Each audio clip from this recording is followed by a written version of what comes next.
لوگو اپنے پروردگار سے ڈرو کہ قیامت کا زلزلہ ایک حادثہ عظیم ہے۔ اے مخاطب،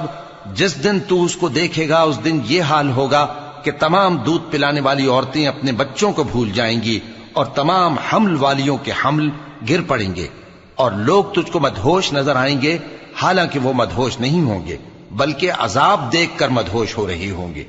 بے شک اللہ کا عذاب بڑا سخت ہے، اور بعض لوگ ایسے ہیں جو اللہ کی شان میں علم کے بغیر جھگڑتے اور ہر شیطان سرکش کی پیروی کرتے ہیں، جس کے بارے میں لکھ دیا گیا ہے کہ جو اسے دوست رکھے گا تو وہ اس کو گمراہ کر دے گا اور دوزخ کے عذاب کا رستہ دکھائے گا۔ لوگو، اگر تم کو مرنے کے بعد جی اٹھنے میں کچھ شک ہو تو ہم نے تم کو پہلی بار بھی تو پیدا کیا تھا، یعنی ابتدا میں مٹی سے، پھر اس سے نطفہ بنا کر، پھر اس سے خون کا لوتھڑا بنا کر، پھر اس سے بوٹی بنا کر جس کی بناوٹ کامل بھی ہوتی ہے